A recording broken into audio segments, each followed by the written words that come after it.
Hello, my name is Justine Payne Scates, and I am 22 years old. I'm a senior here at Chico State. I have attended Chico State since I was a freshman right out of high school. I chose to complete the rest of my schooling through online courses because of my schedule. I work at Evergreen Middle School in Cottonwood, California, which is an hour north of Chico. I work in special education classroom, and I am a paraprofessional, which means that I get to work with students who need a little extra assistance in their schoolwork. Most of the students I teach would be considered very mild on the SPED spectrum, but we still work with students that are moderate. I've always wanted to be a teacher, and it wasn't until I reached a sophomore in high school that I decided I wanted to be a special education teacher. Then before I declared my major and minor, I chickened out on minoring in SPED, and I minored in child development. That was one of the worst mistakes I made. It took 2 years and 2 failed classes for me to figure out that that was not what I was meant to be. So I declared SPED as a minor, and a year later I passed all my SPED classes with A's. I wish I would have stayed in my original plan, but sometimes we need to fill out things to make sure we are heading down the right path. Since I work at Evergreen, I have learned so much from the amazing teachers and staff, but more importantly, the students.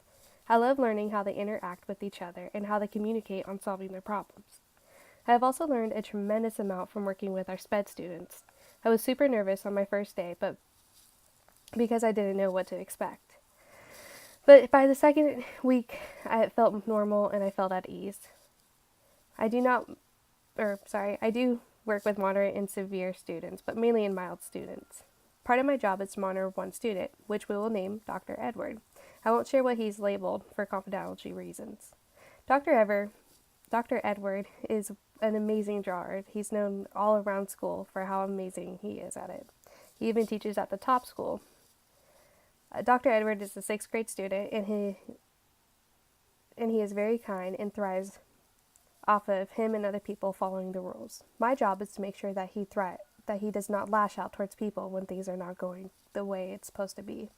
I will say, since have been working with him for the past 2 years, he has made leaps and bounds to what stories I've heard from when he was in kindergarten.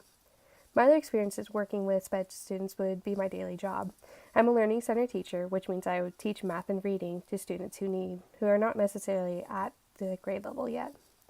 I work with general education population plus students who have an IEP.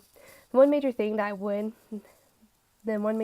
have learned about myself since working there is I do have patience. I cannot tell you how many times I have internally screamed in my head waiting for an answer from a student. But once they answer the question and it's correct, it's a whole new kind of achievement I never knew existed. To be honest, it's kind of like a high when you rock the lesson and they understood everything. I've not figured out what exactly works for my teaching, philosophy, since I am in a small group setting and not in a full classroom yet. I haven't got the opportunity to try out the different philosophies. However, I would like my teaching philosophy to fall more into the progressive classroom. I want my students to be able to be flexible and open-minded when we try new activities. I want them to know that not all crazy imaginative ideas may work, but I would want to give them a try. If I can have students who are flexible and ready to try new things on the whim, I think I can create an amazing atmosphere in the classroom. They will need to depend on each other to make sure that task at hand will get done. I will, of course, have my routine rituals, but at least my students will know that not every day will be the exact same, and that makes school a little more interesting. One of my many goals for being a teacher is to have my students be able to reflect on their learning, not just by me, but by them and their peers. I want my students to be able to have a truthful, meaningful conversations with each other, and while they're out on recess too, not just in the classroom setting.